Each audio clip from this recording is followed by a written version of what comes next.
नमस्कार. ज्या कार्यक्रमाची तुम्ही आतुरतेने वाट बघता त्या हॅलो डॉक्टरमध्ये मी डॉक्टर विनया पाटील तुमच्या सर्वांचं मनपूर्वक स्वागत करते. प्रेक्षको, आदी मानवाची शेपटी गेली आणि मानवाची उत्क्रांती झाली. खरं तर मानवाने दोन दगड एकमेकांना घासून अग्नीचीच निर्मिती नाही तर बुद्धीची निर्मिती केली असेही म्हणावयास हरकत नाही.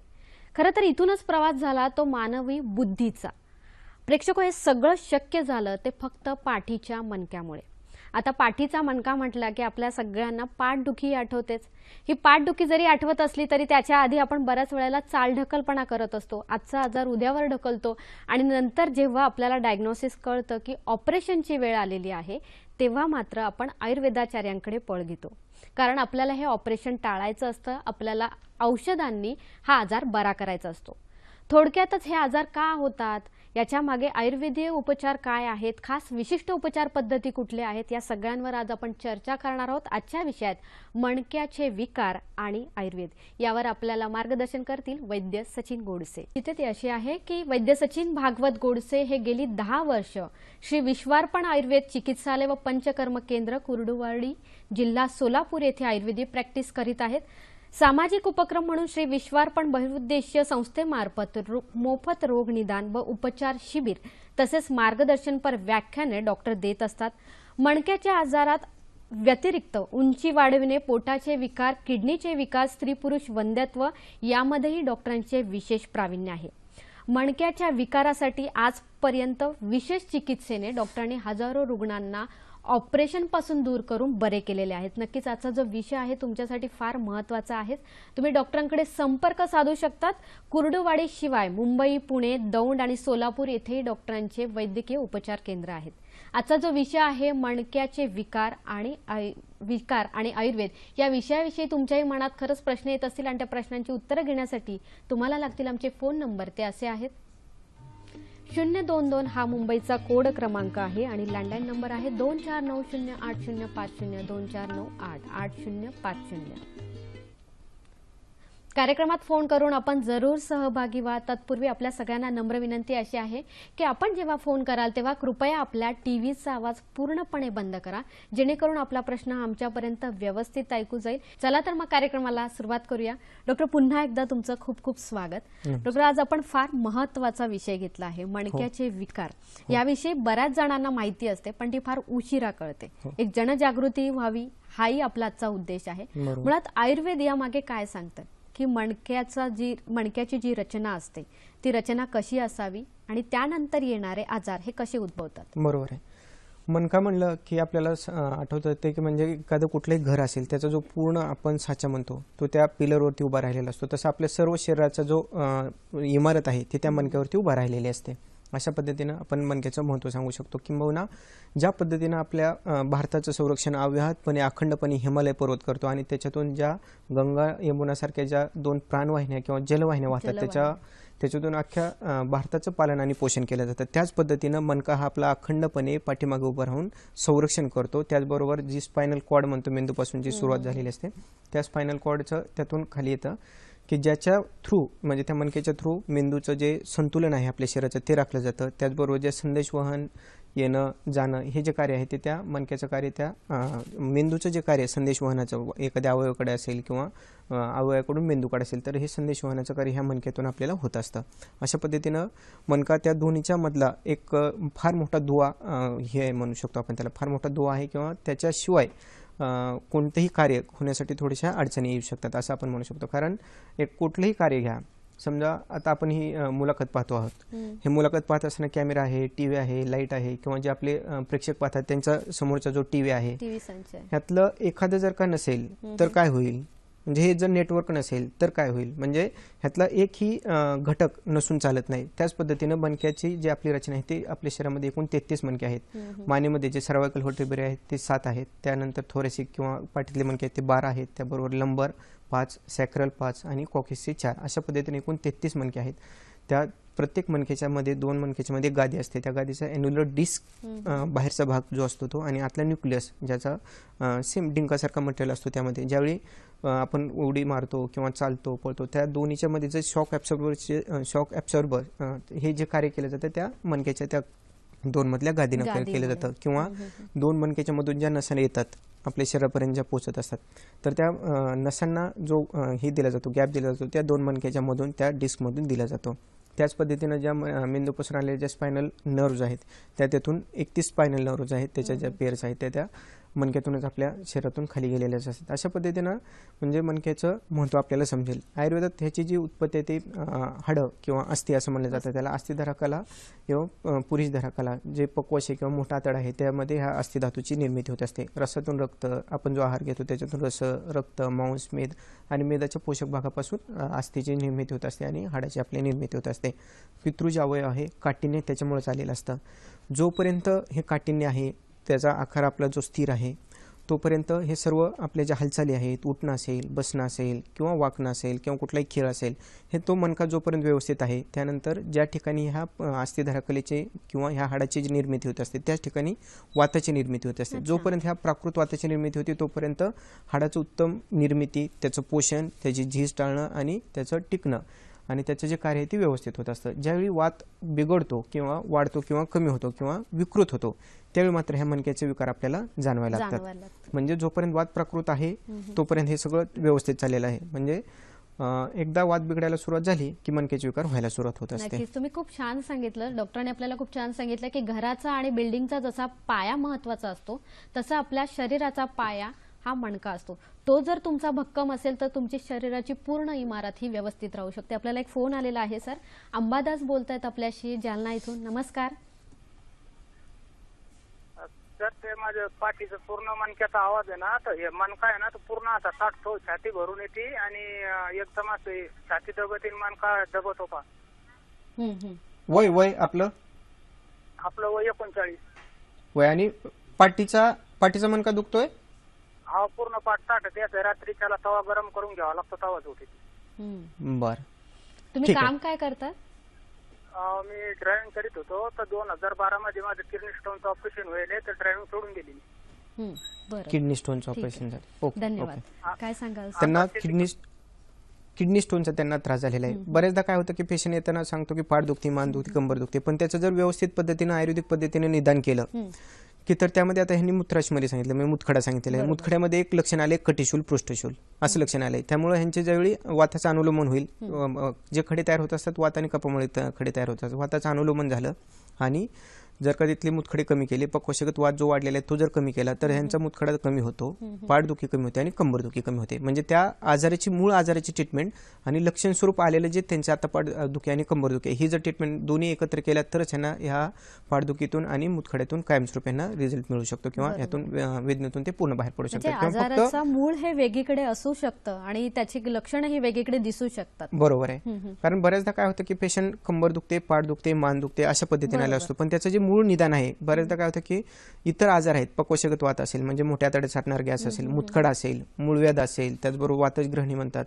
की ज्याच्यामध्ये पोट व्यवस्थित साफ न होणं, कधी संडासला जावं लागणं, कधी न जाणं किंवा दिवसातून 3-3, 4-4 वेळा जावं लागणं, हे वातजग्रहणीचे लक्षण आहेत. गुल्म असेल म्हणजे आतड्यावरती सूज आलेली असेल, ह्या आजारामध्ये किंवा उदर असेल, पोटामध्ये पाणी साठलेलं असेल, ह्याच्यामध्ये सुद्धा कंबरदुखी, पाठदुखी असतेच. त्यानंतर एक छोटंसं उदाहरण सांगतो तुम्हाला की परवा आपल्याकडे 4 वर्षाचा मुलगा त्याची आई घेऊन आली होती आणि त्यांना असं सांगितलं त्यांनी की त्याची मान दुखते, साधारण 3 ते 4 महिन्यापासून त्याची मान दुखते. आता एवढा छोटासा मुलगा आणि त्याची मान दुखते म्हणल्यानंतर पहिल्यांदा त्यांनी अगोदर ज्या डॉक्टरांकडे दाखवले होते त्यांनी वेदनाशमक घेतल्या, 1-2-3 वेळा शेकून घेतलं, सर्व त्यांचे उपचार झाले, पण त्याचा काही मान दुखीवरती हे होत नव्हतं, म्हणजे फरक पडत नव्हता त्यांना. तर ते ज्यावेळी आपल्याकडे आले त्यावेळी आपण त्याला त्याचं चेक केलं व्यवस्थित, त्याची तपासणी केली आणि त्यानंतर असं आढळून आलं की त्याला कफज प्रतिशा आहे. म्हणजे कफज प्रतिशयामुळे शिरशूल आणि त्याच्यामुळे त्याच्या मानेवरती परिणाम वेदना म्हणजे त्याच्यावरती जो लोड येत होता किंवा त्याच्यावरती जो ताण येत होता त्याच्यामुळे त्याला मन्यशूल होता. आपण कफज प्रतिशयाची त्याची ट्रीटमेंट केली, नस्य दिलं आणि स्नेहसुदन दिलं. साधारण 6 ते 7 दिवसामध्ये त्याची पूर्ण मानदुखी थांबली. म्हणजे त्याला जे एक्सरे किंवा MRI कडे ते घेऊन चालले होते तर ते सर्व पूर्ण टाळता येतात. त्याचं ह्यासाठी त्याला जर पूर्ण त्या वेदनेतून बाहेर काढायचं असेल तर त्याचं मूळ निदान आणि त्याच्यानंतर त्याच्या लक्षणाची ट्रीटमेंट अशा पद्धतीने जर केलं तर पेशंट तो पूर्ण बरा होऊ म्हणजे शकतो. नुसत्या सर्दीने सुद्धा मानदुखी होऊ शकते, फक्त गरज आहे ती योग्य तो आजार निदानाची. कुठला आहे तो ओळखण्याची आणि त्यासाठीच तुम्हाला वैद्यांकडे जाण्याची खूप गरज असते. आपल्याला एक फोन आलेला आहे. देवेंद्र आपल्याशी बोलू इच्छित आहेत मुंबईतून. नमस्कार. हॅलो. हॅलो, नमस्कार, बोला. हा नमस्कार सर, मी मुंबईहून बोलतोय. हं, मला थोडा मणक्याचा त्रास जवळजवळ 4 ते 5 वर्षापूर्वी जाणवत होता. हं, हं. त्यानंतर मी वाहक असल्यामुळे सतत उभं राहिल्यामुळे मला कमरेचाही खूप त्रास जाणवतोय आणि हार्डली आता 15 दिवसापूर्वी मला एवढा त्रास जाणवतो की मला म्हणजे थोडंफार सहनही होत नाहीये. वय वय वर्ष माझं 31 आहे. 31 आहे. ठीक हो. आहे. बरं, धन्यवाद. काय सांगणार सर? त्यांचा प्रवासाचा वाहक आहेत ते, वाहक आहेत ते. बरोबर, कंडक्टर आहेत ते. तर बऱ्याचदा प्रवास आणि आपल्याकडले रस्ते तर आपल्याला माहितीच आहे. हो, भरपूर अगदी दिवसाचा प्रवास असेल, खड्डे असेल, त्याच्यामुळे धडधड होणं, इसका बसणं, त्यानंतर त्यांच्या ज्या काय रोज ज्या पद्धतीनं आपल्या शरीराचं पोषण व्हायला पाहिजे तर ते पोषण नाही झालं आणि झीजच होत गेली. म्हणजे अंगाला तेल लावणं असेल किंवा काही पोषक आहार घेणं असेल, दूध असेल, तूप असेल, हे जर न जाता दिवसभर त्या वाढलेल्या वातामुळे हाडाची झीज व्हायला लागते. हाडाची एकदा झीज व्हायला सुरुवात झाली की एक एक एक एक मणक्याचे विकार असतील किंवा आस्थेचे कोणतेही विकार असतील ते व्हायला चालू होतात. नक्कीच. तर ह्यांनी सर्वात महत्त्वाचा ह्यांच्यासाठी एक सल्ला द्यावा असं वाटतं, तो म्हणजे की सर्व अंगाला रोज तेल लावणे आणि पोटामध्ये 1 ते 2 चमचे तरी तीळ खाणे. तर ह्यानंतर त्यांना मला वाटतं ह्या गोष्टीचा फायदा होईल. आणि ह्यानंतर जसं आपण एखाद्या गाडीची सर्व्हिसिंग करून घेतो, आता त्यांना जस्ट सुरुवात झालेली आहे, उभारता येत नाही, दुखायला लागले, जशी गाडीची सर्व्हिसिंग करून घेतो तसं जवळच्या वैद्याकडे जावं आणि पंचकर्मातली बस्ती हा उपक्रम करून घ्यावा. तर त्यांचं इथून पुढे होणारे जी हाडाची झीज आहे ते थांबेल, झालेली झीज आहे ती भरून येईल आणि पुढे होणारे जे मोठे विकार आहेत किंवा ऑपरेशन आहे ते टाळता येतील. नक्कीच. डॉक्टर, तुम्ही इतक्यात सांगितलं की बरीच कारणं सांगितलेली आहे. मुळात पाठदुखी जेव्हा आपण मणक्याचे विकार म्हणतो ती पाठदुखीपासून सुरुवात होते. बरोबर. पण हेच एक लक्षण असतं सुरुवातीला येणारं का अजून दुसरी लक्षणं असतात? नाही, ह्यामध्ये बरीच लक्षणं येतात. म्हणजे मानदुखी असेल, त्यानंतर हातामध्ये ताकद कमी झालेली असेल, हातामध्ये मुंगे येतात, लंबर सर्व्हिकल स्पॉन्डिलोसिस असेल, सर्व्हिकल स्पॉन्डिलिस्थेसिस असेल, त्याचबरोबर स्पॉन्डिलायटिस असेल, अँकिलोजिंग स्पॉन्डिलोसिस असेल, त्यामध्ये मान, पाठ, कंबर पूर्ण कडक, जशी बांबूची स्पाईन असतो त्या पद्धतीने ते कडक व्हायला लागतात. खाली मणक्याचा जर दोष असेल तर त्यामध्ये लंबर स्पॉन्डिलोसिस, लंबर स्पॉन्डिलायटिस असेल, लंबर लिस्थेसिस असेल, तर यामध्ये काय होतं की फ्रॅक्चर असेल, त्यानंतर गुद्रशी किंवा ज्याला सायटिका म्हणतात, पक्षाघात असेल, पॅरालिसिस सारखी लक्षणं असतात. त्याचबरोबर खंज, कलाय खंज, पंगुत्व म्हणजे हातातून पायातून पूर्ण ताकद गेलेली असते. सायटिका असेल तर एका पायातून किंवा दोन्ही पायातून मुंग्या येणं, चालताना तो जड पडणं, त्याचबरोबर पाय भरून येणं, बसावंसं वाटणं, अशा पद्धतीचे, त्यानंतर तीव्र स्वरूपाच्या वेदना, चमका मारणं, अशा पद्धतीची लक्षणं घेऊन पेशंट आपल्याकडे येत असतो.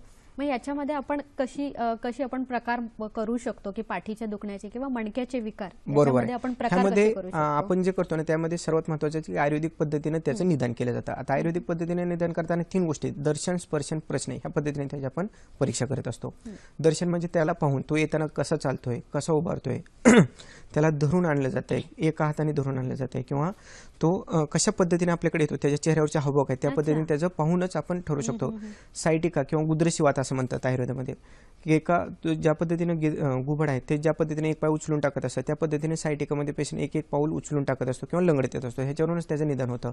स्पर्शन परीक्षा ह्यामध्ये सर्वात महत्त्वाची ते म्हणजे त्याचं उष्णता किती आहे, थंडावा किती आहे, त्यानंतर शोध किती आहे हे आपण पाहू शकतो. त्याचबरोबर ह्यातली सर्वात महत्त्वाची स्पर्शांमध्ये नाडी परीक्षा येते. नाडी परीक्षेमध्ये ते हे पाहिलं जातं, त्याची नाडी पाहिली जाते, वातच आहे, पित्तच आहे, सामवात आहे, निरामवात आहे, त्याच पद्धतीने आपणाची दृष्टी आहे, ह्यामध्ये प्राणाची दृष्टी आहे, अशा पद्धतीने त्याचे नाडी परीक्षण करून त्याचं निदान केलं जातं.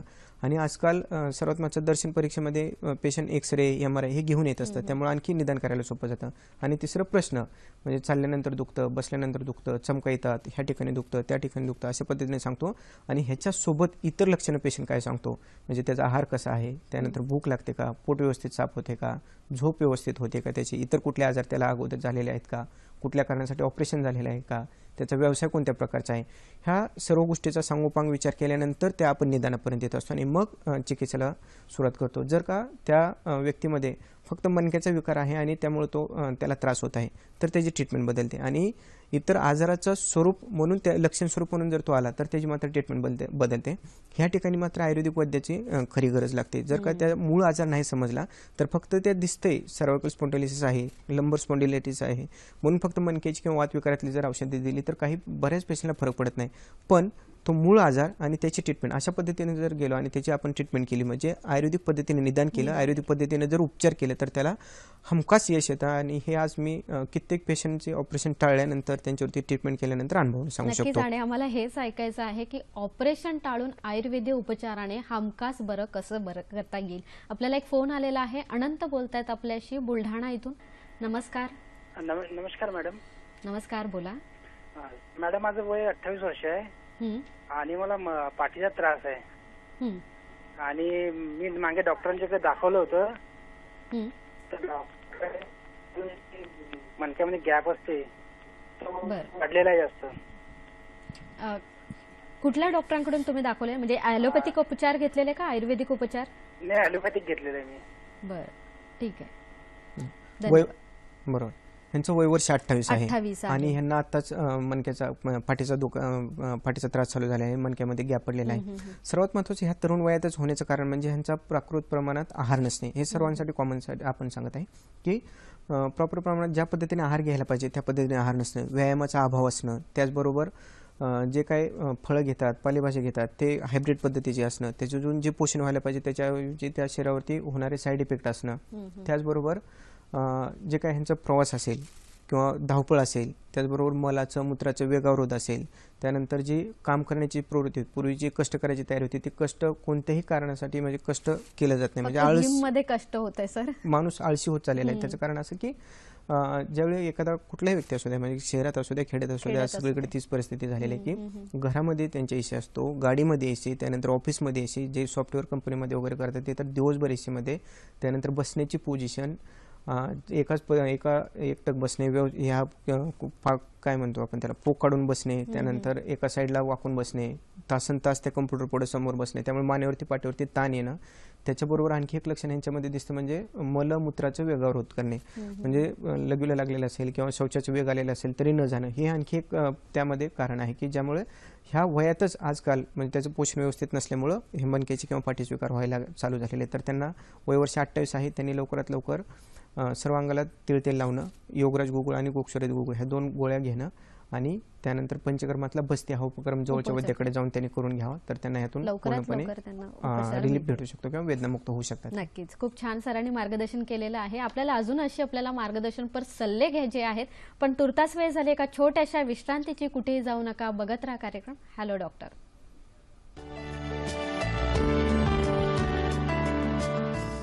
प्रेक्षको, कशाला झोपतात आपल्याला असं बऱ्याच वेळेला घरातल्या मंडळीकडून ऐकू येतं, पण मुळात म्हणजे झोप ही का गरजेची असते ह्याचं एक महत्त्वाचं उदाहरण असं म्हणजे की या झोपेमुळे तुमची शरीराची जी बॅटरी असते ती रिचार्ज होते, प्रतिकार क्षमता वाढते, बुद्ध्यांक वाढतो, प्रतिकार क्षमता वाढून तुमची शारीरिक शक्ती सुद्धा वाढत असते.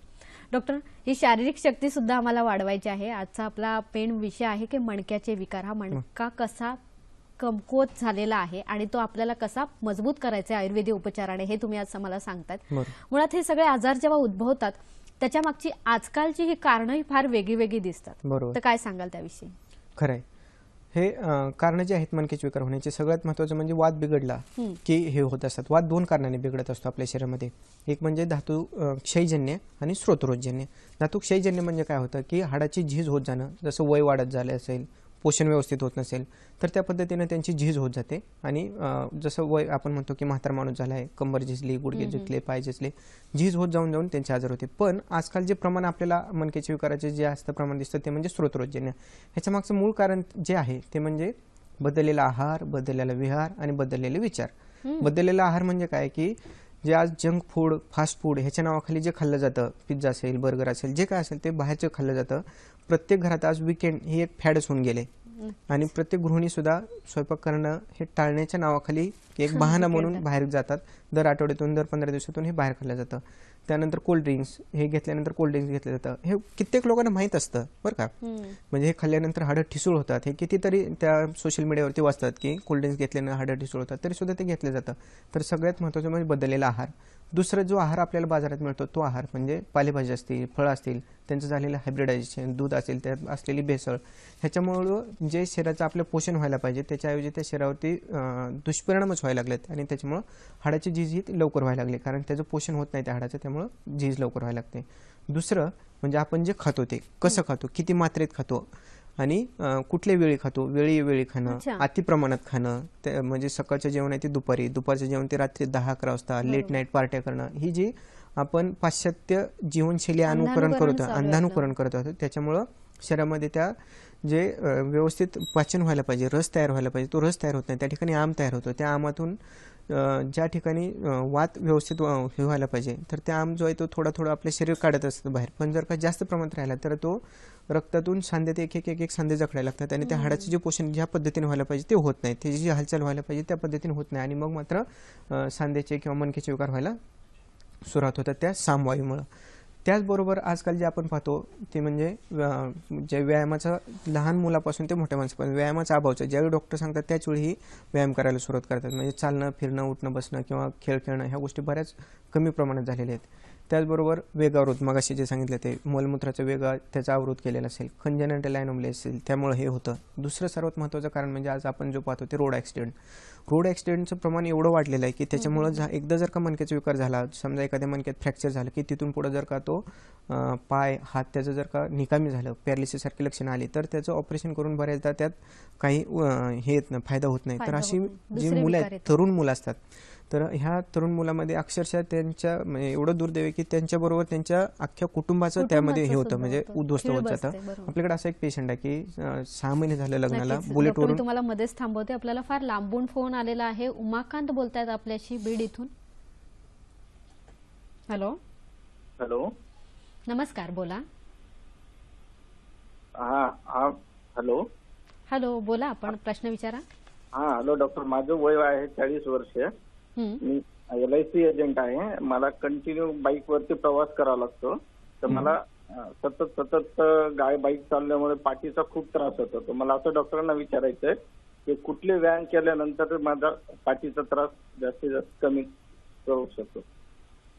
बरोबर. सर्वात महत्वाचं म्हणजे त्यांनी खूप छान प्रश्न बरोबर त्यांनी वयानुसार सांगितलं की रोज त्यांची झीज होत चाललेली आहे. त्या व्यायाम करण्याच्या अगोदर त्यांनी सकाळी उठल्या अंगाला तेल लावावं, त्यानंतर उद्वर्तन म्हणतात त्याला, अंगावरती उठणं लावणं हे करणं, त्याच्यानंतर स्नान आणि अंगाला तेल लावल्यानंतर त्यांनी जे व्यायाम करायचे त्यांनी छान प्रश्न विचारले. खरं तर ह्यामध्ये योगासनं उपयोगी पडत असतात. योगासनामध्ये पश्चिमोत्तासन आहे, नौकासन आहे, भुजंगासन आहे, सर्वांगासन आहे आणि सर्वात जास्त उपयोगी पडतो तो म्हणजे सूर्यनमस्कार. जर का 3 महिने सलग सूर्यनमस्कार केले तर मला वाटतं कोणतेही त्यांचा मणक्याचा विकार आहे तो कमी व्हायला लागतो. फक्त हे योग्य पुस्तकातून किंवा योग्य शिक्षक जे योग शिक्षक आहेत त्यांच्याकडून हे शिकून घ्यावं किंवा जवळच्या वैद्याकडे जाऊन त्यांनी करावं. त्या पद्धतीने त्यांनी व्यायाम करावा आणि सर्वात महत्त्वाचं त्यांनी जो प्रवास आहे तो त्यांनी जेवढं शक्य असेल तेवढं त्यांनी टाळावा असं मला वाटतं. नक्कीच. हे तरुण आहेत त्याच्यामुळे त्यांच्यासाठी हे व्यायाम प्रकार आपण सांगितलेले आहेत. बाकीच्यांनी त्यांच्या डॉक्टरांकडे जाऊन योग्य व्यायाम प्रकार घेतले पाहिजे, शिकून घेतले पाहिजेत.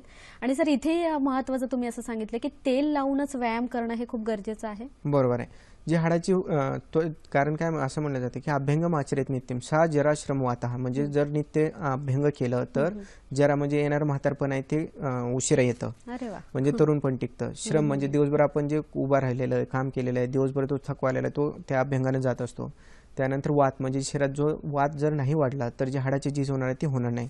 दृष्टी प्रसाद पुष्टी आयु म्हणजे आपल्या नेत्राचं प्रसादन होतं, दृष्टीचं प्रसादन होतं. जे आपण म्हणतो की म्हातारपण आले की दृष्टी कमी होते, तर ती दृष्टी कमी होत नाही. त्यानंतर पुष्टी आयु म्हणजे शरीराला बळकटी येते. त्यानंतर स्वप्न त्वक म्हणजे जे आपली झोप आहे ती व्यवस्थित होते, जी त्वक आपली जी शरीराची त्वचा आहे ती तुकतुकीत होते. एवढं जर सर्व नुसतं एका अभ्यंगानं होत असेल तर आणखी काय पाहिजे. त्याचबरोबर केसांचं रक्षण होत असतं, तळपायाला, कानाला जर समजा रोज जमत नसेल तर त्यांना शीरश्रवणपादेशू असं म्हणलं जातं. फक्त त्यांनी डोक्याला, कानाला आणि पायाला जरी अभ्यंग केलं तर हे सर्व त्याचे फायदे त्यांना मिळत असतात. म्हणून अभ्यंगपूर्वक त्यांनी जर व्यायाम केला तर त्याचे फायदे होत असतात. आणि सर्वात महत्त्वाचं की जे आता त्यांनी सांगितलं की आता ते फक्त ट्रॅव्हलिंग करतात, प्रवास करतायत आणि तरी त्यांची मान दुखायला कंबर दुखायला लागलेली आहे. म्हणजे त्या हाडाची जी काय झीज आहे ती होत चाललेली आहे. जर रोज त्यांनी अभ्यंग केलं तर हाडाची झीज आहे ती होणार नाही. नक्कीच. गाडीचं जसं ऑइलिंग करायला आपण विसरत नाही तसं शरीराचं ऑइलिंग करायलाही विसरू नका. बरोबर. त्याचं रोज रिमाइंडर लावलं तरी सर काही हरकत नाही. बरोबर. डॉक्टर, तुम्ही खूप छान मगाशी एक्झाम्पल सांगत होता, ते आम्हाला ऐकायचं. हां, तर हे रोड ॲक्सिडेंटचं मी कारण सांगत होते की त्या एका व्यक्तीबरोबर सर्व कुटुंबाचं म्हणजे नियोजन किंवा त्या कुटुंबाचे जे हे आहे ते सर्व उद्ध्वस्त होत असतं. की तो मुलगाच होता, तो साधारण 25-26 वर्षाचा मुलगा, लग्न झालं, 6 महिने झाले फक्त, बुलेटचा ॲक्सिडेंट झाला आणि पडला. त्यानंतर तो खालून दोन्ही पाय त्याचे हे झाले, म्हणजे अपंगासारखे झाले तो आणि तो जागेवरती पडून आहे. एकदा पुण्यातले प्रथित हॉस्पिटलमध्ये त्यांनी ऑपरेशन केलं पण त्याचा फायदा झाला नाही. त्यानंतर ज्यावेळी तो आपल्याकडे आला आपण त्याचं निदान केलं आणि आयुर्वेदिक पद्धतीने त्याला ट्रीटमेंट चालू केली, लेप चालू केले, त्यानंतर त्याला बस्ते चालू केले आणि पोटातली औषधं चालू केली. तर हळूहळू सुधारणा व्हायला लागली. 6 महिन्यानंतर त्याला मलमूत्राचे जे संवेदना आहे ती यायला लागली. म्हणजे ह्यामध्ये फार उशिरा का होईना पण रिझल्ट येतात आणि त्यांना आयुर्वेदातून त्यांना नक्की उपचार मिळून त्यांना त्यांच्या ज्या हे आहेत वेदना आहेत त्या तर संपूर्ण जातात, पण त्यांच्या पायावरती उभं राहण्याची जी ताकद आहे ती आयुर्वेदातून नक्की देऊ शकतो, कारण आपण ह्याच्या अगोदर असे पेशंट केलेले आहे. नक्कीच, खूप छान. आणि अशामुळे ते कुटुंबही सुद्धा उभं राहिलेलं आहे. आपल्याला एक फोन आलेला आहे. सीमा बोलतायत आपल्याशी मुंबई इथून. नमस्कार. हॅलो. हॅलो. हॅलो, बोला. हॅलो, मी सीमा काजारी मुंबईवरून बोलते. मला ना माझी पूर्ण एक साईड दुखते एका बाजूची. मग डोक्यापासून जसं अर्धी पूर्ण उजवी बाजू अर्धी दुखते. तर असं मुंग्या वगैरे येत आहेत त्याच्यातून, कधी कधी कळा पण येत आहेत. तर मग डॉक्टरांनी मला ब्रेनचा MRI करायला सांगितलेला, तो पण रिपोर्ट नॉर्मल आलेला आहे. तर ते आता बोलतायत की मग ही मानेची एक साईड दुखते ना उजव्या बाजूची, तर त्याच्यावरून त्यांनी मणक्याचं ते मानेचे शिर वगैरे असं चॉकअप वगैरे असेल त्याच्यावर आता सध्या ट्रीटमेंट त्यांनी चालू केली. तर मला आयुर्वेदिक दृष्टीने आणि योगा वगैरे अशा दृष्टीने काही तुम्ही सुचवाल का? नक्कीच. मान, पाठ, कंबर एक बाजू सर्व दुखते त्यांची. हो, सगळी दुखते. पाठ, कंबर वगैरे दुखते. त्यात माझी वय माझं 29 आहे. 29 आहे. नक्कीच. सीमाताई, तुम्ही खरंच खूप छान प्रश्न विचारलेला आहे. असे प्रश्न बाकीच्यांना सुद्धा पडत असणार की आम्ही जे उपचार घेतो आहे त्याच्यामध्ये फायदा किती होणार आहे, ऑपरेशन आपल्याला टाळता येतील का, हमखास उपचार कुठले आहेत, या सगळ्यांवर आम्ही चर्चा करणार आहोत. पण आता वेळ झाली एका छोट्याशा विश्रांतीची. कुठेही जाऊ नका, बघत राहा कार्यक्रम हॅलो डॉक्टर.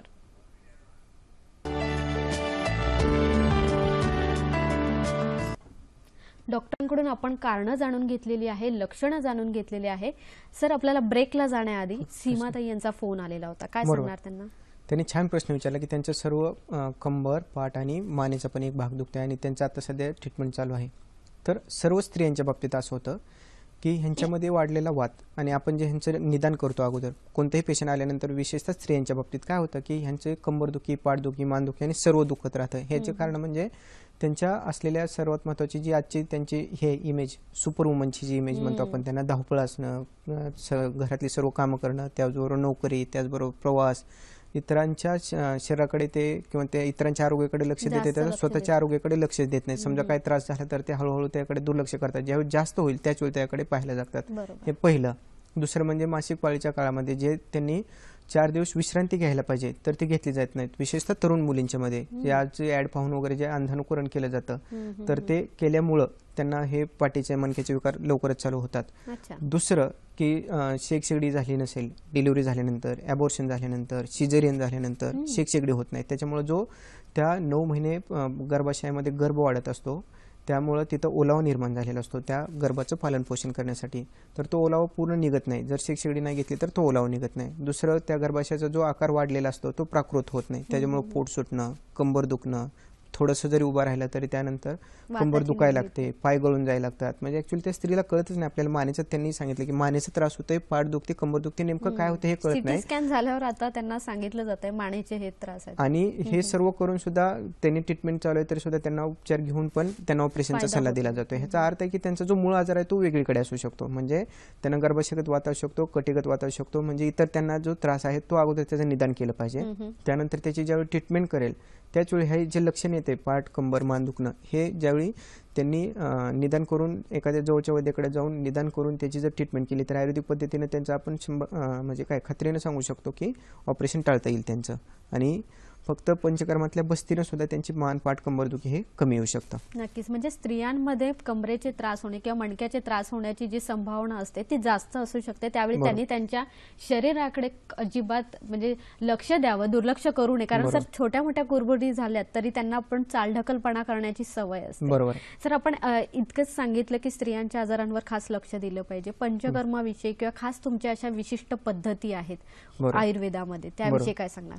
आपण जी चिकित्सा करतो त्या पद्धतीनं सुरुवातीला पेशंट आले की त्याचं निदान आहे ते आयुर्वेदिक पद्धतीने केलं जातं. आयुर्वेदिक पद्धतीने एकदा त्याचं निदान झालं की म्हणजे तो मन्यग्रह आहे, मन्यशूल आहे, कटिगत वात आहे, कटिशूल आहे, आता जे होतं त्या पद्धतीने पक्वशगत वात आहे, त्यानुसार त्या आजाराचं निदान केलं जातं. त्यानंतर त्या आजाराचं निदान झाल्यानंतर जो धातुक्षयजन्य आहे, स्रोतरोधजन्य आहे, त्या पद्धतीने त्या सामनिरमता पाहून पाचन सुरुवात केली जाते. पाचनामध्ये एकदा पाचन झालं पेशंट की त्यानंतर त्याची शमन औषधाची हे होते, ट्रीटमेंट चालू होते. शमन औषधामध्ये योगराज गुगुळासारखी औषधं असतील किंवा सचरादीसारखी औषधं असतील, त्याचबरोबर निर्गुंडीसारखी जी औषधं आहेत ते औषधं वापरली जातात. आभादी गुगुळासारखी औषधं आहेत ते औषधं वापरली जातात. त्याच्यानंतर मात्र शोधन, ह्या शोधनामध्ये हे असेल वरची जी शुद्धी आहे ती अगोदर करून घेतली जाते. समजा आता मन्यग्रह मन्यशूल असेल तर त्यामध्ये फक्त नस्य देऊन बला तेलासारखी जी नस्य आहेत त्यांना सुद्धा खूप चांगला फायदा होत असतो. त्यामुळे नस्याचा यामध्ये वापर केला जातो.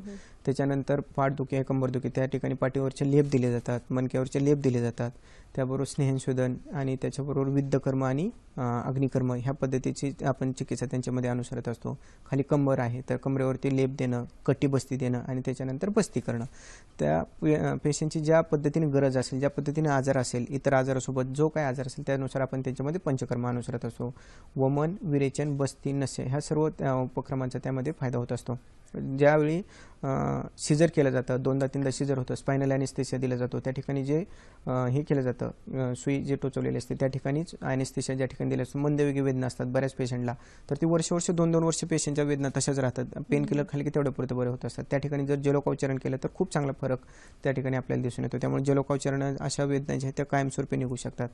त्यानंतर ज्या बस्ती आपण दिला जातो, ज्या पेशंट बऱ्याचदा सांगतो त्यांना पेशंटला सांगितलेलं असतं डॉक्टरांनी की त्या ठिकाणी 2 मणक्याच्या मध्ये नस दबलेली आहे, रक्तपुरवठा तिथून बंद झालेला आहे, तर ह्या जी मज्जागत वात आहे अशा पद्धतीने त्याचं निदान केलं जातं आणि मज्जा तेलाच्या साक्षात त्यांना बस्ती दिल्या जातात. त्याचबरोबर तिक्त शिराच्या ज्या बस्ती आहेत, पेशंट आखडून जखडून गेलेले असतात, म्हणजे उठायला बसायला सुद्धा त्यांना त्रास होत असतो, कंबरेवरती उभा राहिलं तरी चमका मारायला लागतात. तर ह्यांना साधारण 8 दिवसाच्या तिक्त शिराच्या बस्तीमध्ये सुद्धा पेशंट व्यवस्थित चालायला लागतो असं होतं. आणि आपल्याकडे एक परवाचं उदाहरण सांगतो तुम्हाला. काय सांगणार उदाहरण, काय सांगत होता?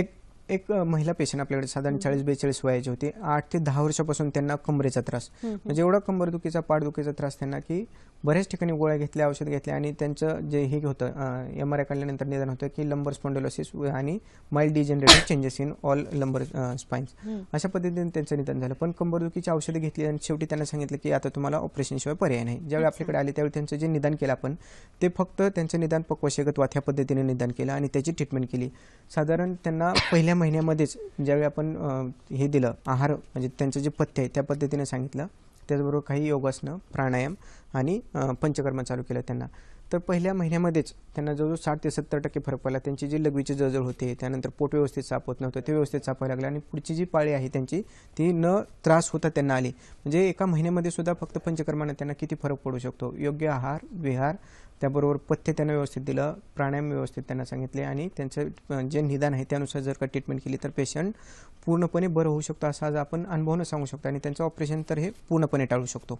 नक्कीच. फक्त 5% पेशंट जे असतात फ्रॅक्चर झालेलं असेल तर त्या ठिकाणी आपण ऑपरेशन त्यांचं टाळू शकत नाही. खूप वय झालेलं असेल तर त्या ठिकाणी बऱ्याचदा अडचणी येतात, तर ह्या 5% आपण त्यांचं ऑपरेशन टाळू शकत नाही, पण त्यांच्या वेदना मात्र पूर्णपणे घालवू शकतो, एवढं मात्र नक्की सांगू शकेन. नक्कीच. आपल्याला एक फोन आलेला आहे, पांडुरंग आपल्याशी बोलतायत बुलढाणा इथून. नमस्कार. नमस्कार मॅडम, पांडुरंग क्षीरसागर बोलतो, बेलाळ, बुलढाणा जिल्हा. नमस्कार, बोला. मॅडम माझ्या मिसेसचं वय 35 वर्ष आहे आणि तिला पाठदुखीचा त्रास आहे मॅडम. जवळपास 4 वर्षापासून मी दवाखाना पण केलेला आहे, पण कोणत्याही प्रकारचा फरक पडत नाही. आयुर्वेदिकही करून पाहिलं. त्यांना इतर काही त्रास? त्यांना इतर म्हणजे फक्त जास्तीत जास्त पाठदुखीचा त्रास होतो, एखाद्या वेळेस छातीचाही प्रॉब्लेम येतो. बाकी काय आजार नाही? नाही, बाकी आजार काही नाही. ठीक आहे, धन्यवाद. बऱ्याच वेळेला अशी आपल्याला काही कारणं दिसतात की सगळं काही व्यवस्थित आहे बरोबर. आणि तरी सुद्धा हे आजार उद्भवतात. बरोबर. तर इथे कसं आपण निदान करतो? बरोबर. आता ह्या पेशंटला फक्त पाठदुखीचा त्रास आहे, त्यामध्ये त्यांचं पोट कसं साफ होते, व्यवस्थित साफ होते का, त्यानंतर गुल्म आहे का, आरशा आहे का, वातजग्रहणी असते त्यामध्ये पृष्ठशूल असतो, बरेचदा काय असतं मार लागलेला असतो, आघातच असतं त्यामुळेही पृष्ठशूल असू शकतो. दुसरं शिरागत वात, कंडरागत वात, बरेच वेळ जर का एखादी स्त्री असेल ती जर का बसून काम असेल, त्यांचं बैठी काम असेल, शिवण काम असेल किंवा आता कम्प्युटरवर बसून दिवस जर काम असेल तर त्यामध्ये पण पृष्ठशूल असू शकतो. शिरागत वात असेल, कंडरागत वात असेल तर त्याच्यामध्ये पण असू शकतं. बॅक्टेरियल इन्फेक्शन असणं, पोटसारखे किंवा TB सारखे जे इन्फेक्शन आहे ते पूर्वी झालेली असणं, अशामुळे पण पाठीमध्ये त्यांचा त्रास होऊ शकतो. कंजेनिटल एनॉमलीज ज्याला म्हणलं जातं, कायपोसिस, लॉर्डोसिस किंवा स्कोलिसिस, म्हणजे पाठीमागे जो बाक येतो किंवा पोक काढल्यासारखा जो येतो ते कायपोसिस असतं. अशा पद्धतीचे जे ह्यांचं निदान होतं आणि त्या पद्धतीने त्यांची ट्रीटमेंट होते. पण सर्वात महत्त्वाचं म्हणजे आयुर्वेदिक पद्धतीने ह्यांचं निदान अगोदर केलं जातं. ह्यांची जी पृष्ठशूल आहे तो मूळ आजार आहे का फक्त पृष्ठशूल हाच आजार आहे, असं जर ह्यांचं निदान झालं तर त्या पद्धतीने ह्यांची ट्रीटमेंट होते. तरी सुद्धा ह्यांनी अंगाला तेल लावणं, सूर्यनमस्कार घालायला चालू करणं आणि योगराज गुगुळ, गोक्षरादी गुगुळ हे लावायला पोटामध्ये घ्यायला त्यांनी सुरुवात करावी. संध्याकाळी साधारण 6च्या दरम्यान 2 चमचे तुपासोबत, तर त्यांची मला वाटतं पाठदुखी कमी यायला मदत होऊ शकते. आणि ह्याच्या पुढे मात्र त्यांनी पंचकर्माचा जवळच्या वैद्याकडे जाऊन हे करून घ्यावा, फायदा करून घ्यावा. नक्कीच, खूप छान सर मार्गदर्शन केलेलं आहे. सर, बऱ्याच आमच्या प्रेक्षकांना सुद्धा असा अनुभव आलेला आहे की डॉक्टर सांगतात की तुमच्या 2 मणक्यांमधली जी गादी आहे त्याची झीज झालेली आहे आणि मग ती झीज भरून काढण्यासाठी ऑपरेशन सांगितलं जातं किंवा मुळात औषधं दिली जातात, पेनकिलर्स दिली जातात. आता इथे सगळ्यांतर्फे मी तुम्हाला असा प्रश्न विचारते, ही झीज भरून काढता येतात का आयुर्वेदिक उपचाराने, ऑपरेशन न करता? छान, खूपच छान प्रश्न विचारला तुम्ही. कारण बऱ्याच जणांच्या ज्यावेळी पेशंट येतो त्यावेळी पहिल्यांदा त्यांच्या डोक्यात असतं की माझं ऑपरेशन टाळता येईल का, माझी झीज आहे ती झालेली भरून येईल का, आयुर्वेदिक औषधाने भरून येईल का. खूप छान प्रश्न विचारला, कारण प्रत्येकाच्या मनात एक शंका असते. पण आज आपण ज्या पद्धतीने मी सांगितलं की पेशंट ज्यावेळी येतो त्यावेळी त्याचं निदान आयुर्वेदिक पद्धतीने अगोदर केलं जातं. आयुर्वेदिक पद्धतीने जर त्याचं निदान केलं, त्याला जर त्या पद्धतीने आहार दिला, त्या पद्धतीने त्याची जर ट्रीटमेंट केली, त्या पद्धतीने त्याला रसायन औषधं दिली, तर त्या फक्त ज्या बस्त्या आपण वापरतो, तिक्तशिराच्या बस्त्या आहेत, मज्जतेलाच्या बस्त्या आहेत, रासना मोलादी म्हणून बस्त्या आहेत, अशा खूप म्हणजे पेशंटला काय प्रचंड प्रमाणात आयुर्वेदिक औषध आहेत की ज्यानं आपण त्या पेशंटची झीज तर भरून आणतो, होणारी झीज टाळता येते, झीज झालेली भरून आणता येते आणि पुढे झीज होऊ नये म्हणून सुद्धा त्यामध्ये उपचार करता येते. आणि आजपर्यंत आपण हजारो पेशंटवरती आपल्या ह्या विशेष उपचार पद्धतीनं हेच करत आलेलो आहे आणि त्यांचं ऑपरेशन हे आपण टाळू शकतो, हे मात्र नक्की सांगेन. नक्कीच, ते विशिष्ट उपचार कुठे आहेत तेही आपल्याला जाणून घ्यायचे. आता एक फोन आलेला आहे, सचिन बोलतायत आपल्याशी नाशिक इथून. नमस्कार. मी सचिन गोगे बोलतोय. बोला. निफाडवरून. माझं वय 27 वर्ष आहे. मी शेती करतो. मला असं बसून जर काम जर केलं तर असं सरळ उभं पण राहता येत नाही. असं कंबर असं कुबड काढल्यासारखं दिसतो डायरेक्ट, म्हणजे असं कुबड. बरं, किती वर्षांपासून हा त्रास आहे? हा 2 वर्षापासून. 2 वर्ष झाले. काय काम करता आपण? शेती करतो मी. बरं, ठीक आहे, ठीक, धन्यवाद. खरं म्हटलं तसं शेतीचे जे व्यवसाय आहेत तिथे बरंच हा त्रास होण्याचे उद्भवू शकतात असे प्रश्न आपल्यासमोर, आणि त्यांना तुम्हाला सचिनजी तुमच्या प्रश्नाचं उत्तर डॉक्टर देतीलच. पण आता वेळ झाली एका छोट्याशा विश्रांतीची. कुठेही जाऊ नका, बघत राहा कार्यक्रम हॅलो डॉक्टर.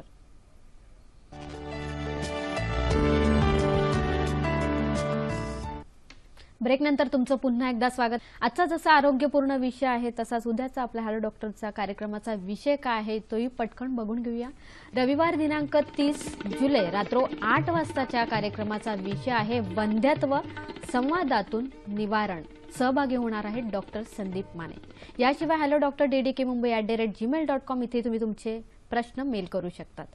डॉक्टर, आपल्याला खरंच फार वेळ कमी आणि मणक्याचं जसा आवाक आहे, आजारांचा आवाक आहे, त्याविषयी आपण फार सविस्तर आपण बोलण्याचा प्रयत्न करतोय.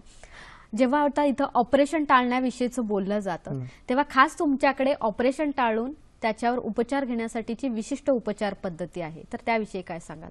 बरोबर.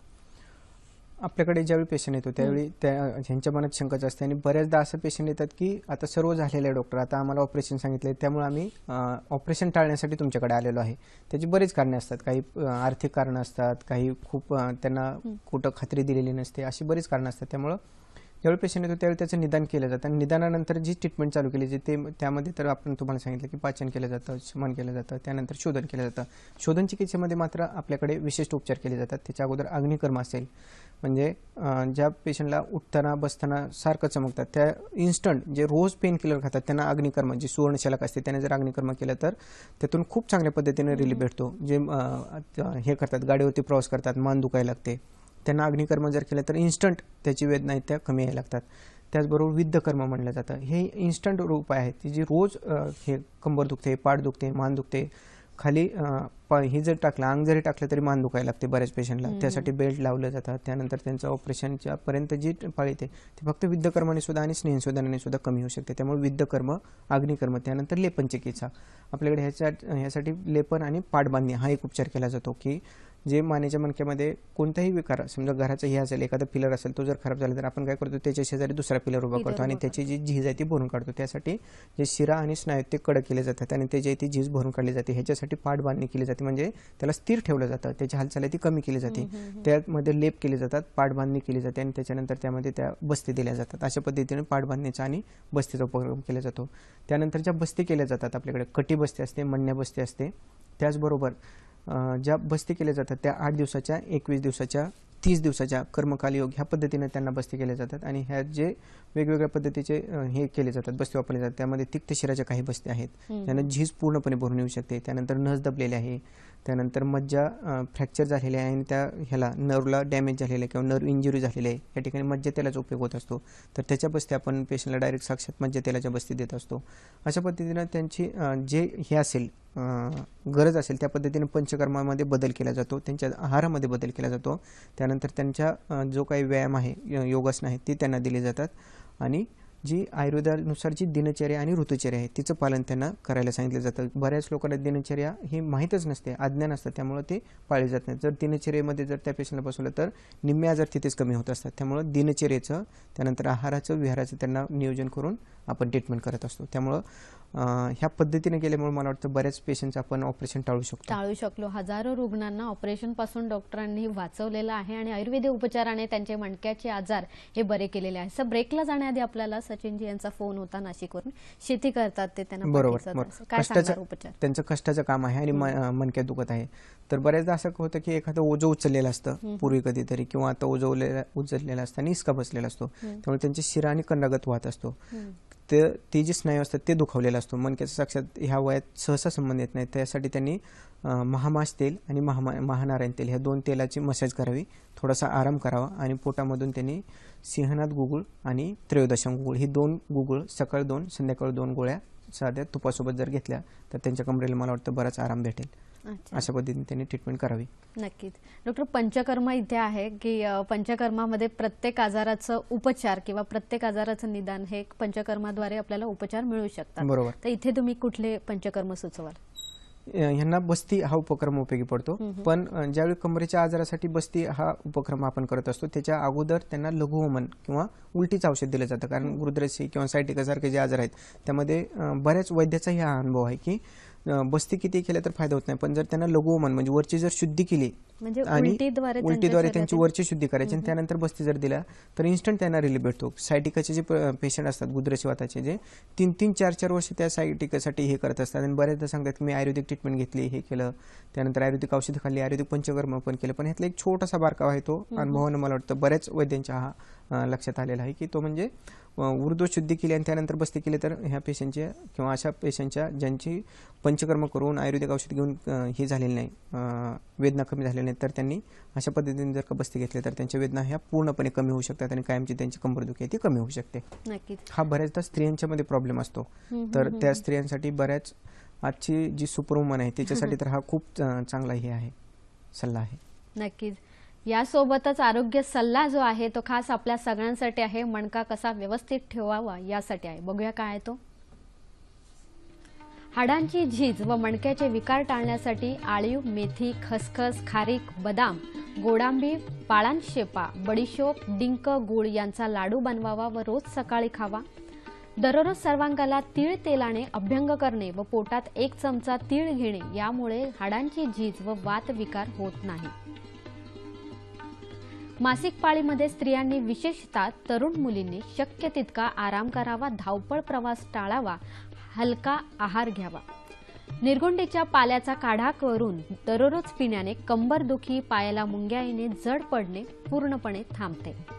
प्रेक्षको, आजच्या कार्यक्रमातला कुठला भाग जर तुम्हाला पुन्हा बघायचा असल्यास तो पुन्हा तुम्ही बघू शकतात. पुन्हा प्रसारण आहे गुरुवार दिनांक 10 ऑगस्टला सकाळी 9 वाजता. आमचा कार्यक्रम कसा वाटला हेही आम्हाला जरूर कळवा. याशिवाय ज्या डॉक्टरांना आमच्या कार्यक्रमात सहभागी होण्याची इच्छा आहे त्यांच्यासाठी हा खास पत्ता: निर्माती हॅलो डॉक्टर, दूरदर्शन केंद्र, Worli, Mumbai 400030. Hello doctor DDK Mumbai @gmail.com इथे तुम्ही आम्हाला मेल करू शकतात. याशिवाय facebook.com/ddsahyadri.in इथे फॉलो करू शकतात. youtube.com/user/ddsahyadri इथे तुम्ही आमचे सर्व कार्यक्रम बघू शकतात. नक्कीच डॉक्टर, आपल्याकडे खूप वेळ कमी आहे तरी प्रश्नांचा आवाका भरपूर आहे. मला असं विचारायचं सर, सध्याची जी पिढी आहे ना ती खूप धावपळीच्या मागे पळते आणि अगदी तरुण वयात शाळा कॉलेजांमधल्या जाणाऱ्या मुलांना सुद्धा पाठदुखी हा त्रास होतो आणि तिथे त्यांना टाळाटाळ केली जाते किंवा पेनकिलर औषधं ही सरस ऑफिसला जाणारी लोकांकडून घेतली जातात. तर इथे तुम्ही काय सांगाल? म्हणजे आजार टाळण्यासाठी थोडक्यात काय करणार? बरोबर आहे. तर आजार, मणक्याचे आजार होऊच नये किंवा हाडाचे आजार होऊच नये ह्याच्यासाठी सर्वांसाठी आयुर्वेदिक जी दिनचर्या आहे तिचं पालन करावं. पण आयुर्वेदिक दिनचर्या पालन करावं म्हणजे काय की रोज पहाटे लवकर उठावं, मलमूत्राचे वेग व्यवस्थित होत असतात. त्यानंतर त्यांनी सर्वांगाला तिळ तेलानं अभ्यंग करावं किंवा कोणत्याही साध्या तेलानं अभ्यंग केलं तरी चालेल.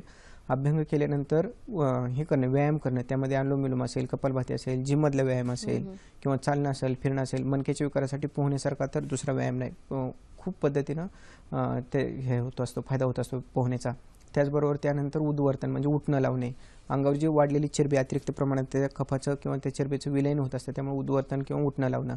त्याच्यानंतर स्नान करणे. स्नानम ऊर्जा बलप्रदम असं म्हणलं जातं, म्हणजे त्यातून आपल्या शरीरातून ऊर्जा मिळत असते, रक्तपुरवठा हा सुरळीत होत असतो आणि वाढत असतो. सर्क्युलेशन जे मायक्रो सर्क्युलेशन म्हणतो ते वाढत असतं. त्यानंतर आहार, वेळच्या वेळेला आहार घेणं. सकाळचं जेवण आहे ते 9 ते 1च्या दरम्यान घेणं, संध्याकाळचं जेवण आहे ते 5 ते 7च्या दरम्यान घेणं. दिवसात झोपू नये, रात्री जागरण करू नये, बाहेरचा आहार घेऊ नये, 2 घास भुकेपेक्षा कमी खाणे. हे ज्या पद्धतीनं जर का दिनचर्या ऋतुचर्या त्यांनी पालन केलं तर मला वाटतं त्यांना आजार होणार नाहीत. दुसरं कोणत्याही छोट्या छोट्या कारणासाठी, पाठदुखीसाठी, मानदुखीसाठी जे पेन किलर खाणं किंवा स्टिरॉइडसारखी औषधं खाणं की ज्याच्यातून त्या स्टिरॉइडमधून हाडाची झीजच होत असते काही काळानंतर, त्यामुळे अशी औषधं टाळावीत.